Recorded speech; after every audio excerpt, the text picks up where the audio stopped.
वो गार्डन की मिट्टी, मिट्टी की खुशबू, किचन की स्लैब, सीढ़ियों का पत्थर, उस छत की धूप, घर में गूंजती आवाजें, सब सताता है मुझे। घर याद आता है मुझे, अभी भी याद आता है।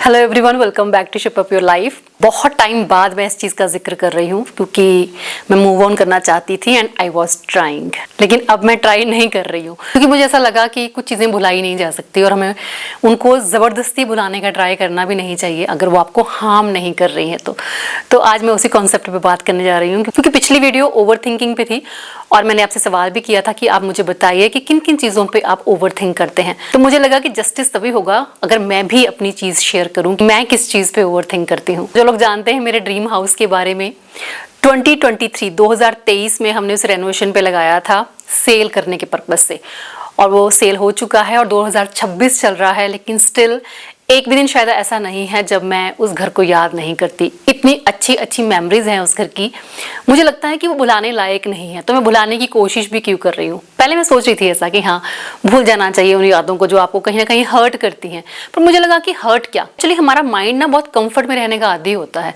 तो एक दर्द भी ना कई बार आपका कंफर्ट बन जाता है, तो आपको अच्छा लगता है। तो दिन में अगर 10 मिनट में उसे याद कर लेती हूँ या उन यादों में कहीं खो जाती हूँ तो हर्ज भी क्या है। आज ये वीडियो मैं इसलिए बना रही हूँ क्योंकि मैं बहुत टाइम से अपने आप को रोक रही थी, मुझे बहुत सारी चीजें शेयर करनी थी, अपनी फीलिंग्स शेयर करनी थी। मुझे लगता था कि किसके पास टाइम है इतना इमोशनल आपकी ये सब चीजें सुनने का और जानने का, पर मुझे अपने लिए शायद ये करना था कि मैं इस वीडियो को अपलोड करूं और फिर उसे कभी ना कभी देखूं, क्योंकि मैं ऑलरेडी कर चुकी हूँ एक बार कि मैंने उस घर के बारे में कुछ लाइंस लिखी, उस घर के कुछ शॉर्ट्स लेके मैंने उसे एडिट किया, वो कविता मैंने वहां पे बोली पर उसे अपलोड नहीं किया क्योंकि मेरी हिम्मत नहीं हुई इसे पोस्ट करने की। फिर मैंने उसको रखा भी नहीं, फिर मैंने उसको डिलीट कर दिया। लेकिन अब कुछ महीने पहले मैंने जावेद अख्तर साहब की वो कविता सुनी थी, वो कमरा याद आता है।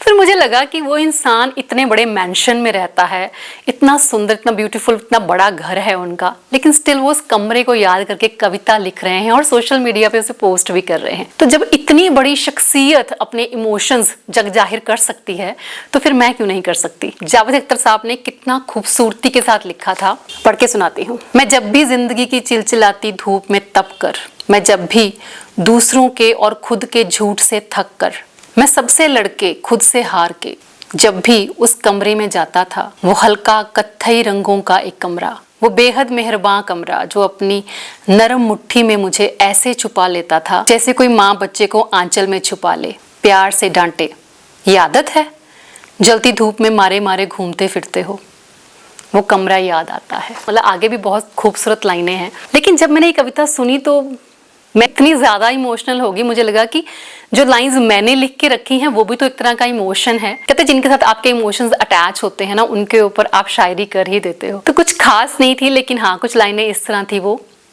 कि थी तो वो बस दीवारें ही, वो थी बस एक छत, थी तो वो बस दीवारें ही, वो थी बस एक छत, फिर भी जाने क्यों रुला जाता है मेरा घर जब कभी याद आ जाता है।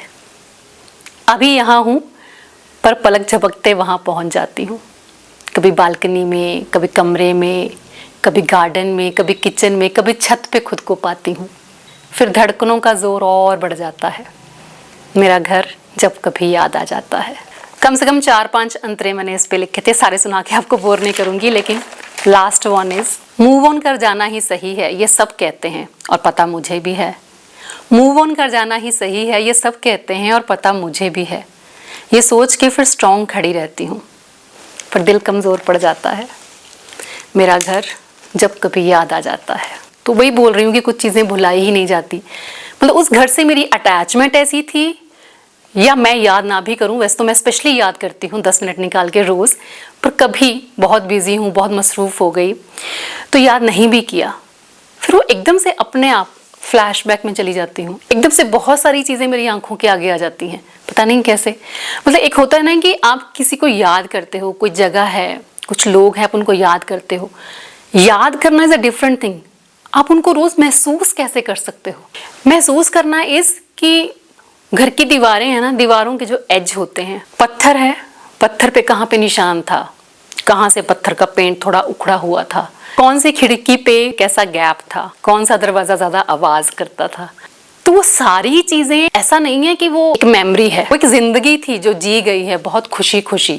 उस घर का एक एक कोना कोना याद होना, उस घर के कौन से जगह पे हमने कौन कौन सी चीजें की हैं, बच्चों का वहां पे दौड़ना, मेरा किचन में काम करना, वो एक एक दिन, वो बर्थडे सेलिब्रेशंस, वो एनिवर्सरी सेलिब्रेशंस, वो फेस्टिवल सेलिब्रेशंस, इवन कि नॉर्मल दिन सुबह सुबह जाके उस घर की छत पे बैठे रहना, गार्डन में एक एक पौधे को देखना, याद करना। अच्छा ये भी याद है कि उस गार्डन की कौन सी जगह पे कौन सा प्लांट लगा हुआ था। वो कहते हैं ना कि कुछ तो मजबूरियां रही होंगी, ऐसे ही तो कोई अपने सपने नहीं बेचा करता। तो देखने को आज दुनिया को, क्या आपके जो बहुत क्लोज वंस होते हैं उनको भी, इवन आपके खुद के लोग, उनको भी यही लगता है कि ये लोग बहुत अच्छे से हंसते हैं, खेलते हैं, गाते हैं, खाते पीते हैं, एंजॉय करते हैं। अपने दिल के अंदर, अपने कमरों के अंदर हम क्या महसूस करते हैं, रोज किस चीज को कितना याद करते हैं, वो कोई नहीं समझता। इसीलिए हमेशा कहती हूँ कि बुक के कवर को देखकर ना कभी बुक को जज नहीं करना चाहिए। खैर मैं इस वीडियो के थ्रू कोई सिंपैथी नहीं चाहती हूँ, बट मैं ओवर थिंकिंग पे बात करूंगी। मैंने कहा था कि ओवर थिंकिंग को ओवरकम करना बहुत जरूरी होता है। इस सिनेरियो में कौन सी चीजों में, अगर हम नेगेटिव चीजों पे ज्यादा सोच रहे हैं तो ऑब्वियसली वो हमको हार्म कर रही हैं, हमारी एनर्जी ड्रेन कर रही है, हमारा फोकस वीक कर रही हैं। लेकिन कुछ चीजें, कुछ ओवर थिंकिंग जो है वो अच्छा फील करवाती हैं। लाइक आप अपने बिजनेस के बारे में सोचते हो, अपने काम के बारे में बहुत ज्यादा सोचकर डिसीजन लेते हो, और चीजें और आइडियाज क्रिएट करने के लिए भी आप ज्यादा सोचते हो, तो भी ओवर थिंकिंग बुरी नहीं है। कुछ चीजें जो आपका चाहे एक दर्द ही है, एक ऐसा सपना ही है जो कहीं ना कहीं आपसे दूर हो गया, या चीजें आपसे दूर हो गई, लेकिन फिर भी उन चीजों को आप भुलाना नहीं चाहते, वो चीजों को याद करके आपको अच्छा फील होता है, आपको कंफर्टेबल फील होता है। वो तो मुझे नहीं लगता कि हम हर चीज के बारे में कह सकते हैं कि हमें मूव ऑन कर जाना चाहिए। जिन चीजों से मूव ऑन ना होकर भी आपको अच्छा फील हो रहा है तो क्या दिक्कत है। मैं शायद खुद भी नहीं चाहती उसे कभी कि मैं भूल पाऊं। मैं और कुलदीप जी ऑलमोस्ट रोज ही इस चीज के ऊपर डिस्कशन करते हैं, हमारी रोज बात होती है, कोई ना कोई दिन हम रोज याद कर लेते हैं। कमरे से बाहर आते ही हम हंस रहे होते हैं, दुनियादारी निभा रहे होते हैं, बहुत सारी चीजें कर रहे होते हैं। तो मैं उस चीज के बारे में सोचती हूँ। हाँ मैं ओवरथिंक करती हूँ, उस घर को लेकर मैं बार बार ओवरथिंक करती हूँ, बट वो उतना टाइम, जितना टाइम मैं उस घर के बारे में ओवरथिंक कर रही होती हूँ, ज्यादा सोच रही होती हूँ, उतना टाइम मैं एक बहुत ही कंफर्ट जोन में रहती हूँ, और वो जोन मुझे बहुत प्यारा लगता है। तो कुलदीप जी और मैं बहुत बार डिस्कशन करते हैं कि आज भी हम बहुत अच्छा, ग्रेटफुल हैं, हम शुक्रगुजार। मैं कहती हूँ ना हमेशा कि हर दिन के लिए शुक्रगुजार होना चाहिए। मैं बहुत शुक्रगुजार हूँ, मेरी फैमिली ठीक ठाक है, हम एक अच्छी जगह पे रह रहे हैं। वो कहते हैं ना कि जो जिंदगी आप जी रहे हो ना वो किसी और का सपना होती है, और यही सोचकर मैं हर दिन का शुक्रिया अदा करती हूँ। बस कुछ चीजें आपसे छूट गई हैं, उनका दुख जरूर है, लेकिन ऐसा कोई अफसोस नहीं है, ना ही कोई कुदरत से शिकायत है कि तुमने ऐसा हमारे साथ क्यों किया। ना ही हम किसी को कभी कोसते हैं, ना ही हम किसी चीज के लिए किसी को मजबूर करते हैं। जो टाइम हमारे ऊपर आया था कोविड की वजह से, हमने वो टाइम मिलजुल के सबने फेस किया, एक डिसीजन लिया और उस डिसीजन पे फिर चले, फिर चीजें थोड़ी चेंज हुई। लेकिन हाँ इमोशंस हैं तो हैं, प्रैक्टिकली हमने चीजों को चेंज किया और वही सही डिसीजन था। तो इमोशन से नहीं, कुछ डिसीजन आपको प्रैक्टिकली लेने होते हैं। वो जो डिसीजन था उस घर को सेल करने का, वो एक प्रैक्टिकल डिसीजन था, लेकिन हाँ उसके साथ बहुत सारे इमोशंस भी जुड़े हुए थे। तो कुलदीप जी मुझे अक्सर कहते हैं कि कल को क्या होगा हमें नहीं पता, तो उस घर को कभी भुला नहीं पाएंगे। ओवर थिंकिंग हार्म तब करती है जब उसके साथ फिक्र जुड़ जाता है, पास्ट का कोई फिक्र या फ्यूचर का कोई फिक्र। मैं पास्ट की कोई चिंता नहीं करती, ना ही मैं फ्यूचर का कोई एक्सपेक्टेशंस रखती हूँ या फ्यूचर की कोई चिंता करती हूँ कि बच्चों का फ्यूचर कैसे होगा या हमारा फ्यूचर क्या होगा। इसके ऊपर हम कभी डिस्कशन करते ही नहीं।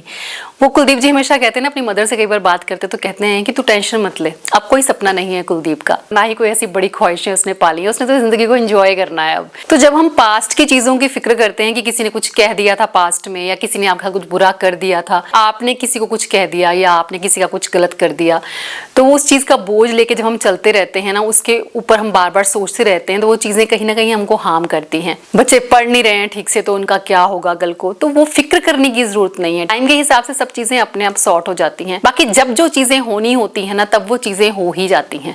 हमने भी नहीं सोचा था उस ड्रीम हाउस में एंटर करते हुए कि कभी हमको इसको सेल करना पड़ेगा, लेकिन वो चीजें हुई और ना चाहते हुए भी उनको एक्सेप्ट भी करना पड़ा। वो कहते हैं ना, एक कड़वा घूंट फिर पीना भी पड़ा, तो पिया भी, टाइम लगा उस चीज से निकलने में थोड़ा, लेकिन निकले भी।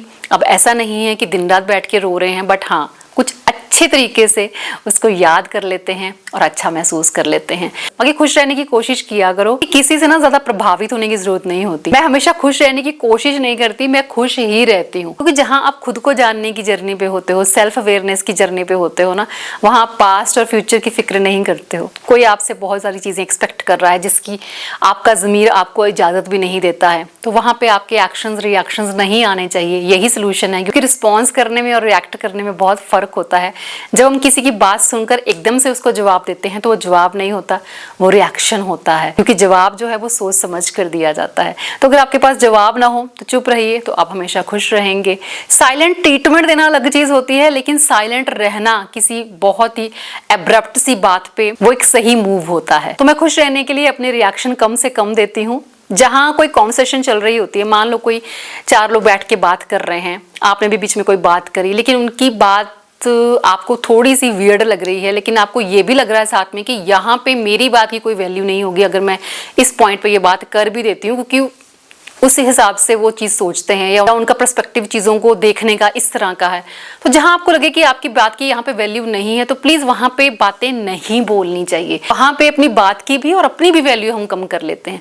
तो मैं वहाँ पे चुप रहना, साइलेंट रहना ही प्रेफर करती हूँ। हर्ट हमको कोई तभी कर सकता है जब हम हर्ट फील करें। तो बस अपने इमोशंस शेयर करने थे, ताकि इस वीडियो को मैं बार बार देख सकूँ जब मुझे लगे कि मुझे देखनी चाहिए। ऐसा नहीं कि रोज़ देखूंगी, बट हाँ यही कहूँगी कि अगर आपको भी लगता है कि आपकी ऐसी कोई मेमोरी है जिसको याद करने से आपको कोई हार्म नहीं होता है पर आपको अच्छा महसूस होता है, तो आप उसे याद कर सकते हैं।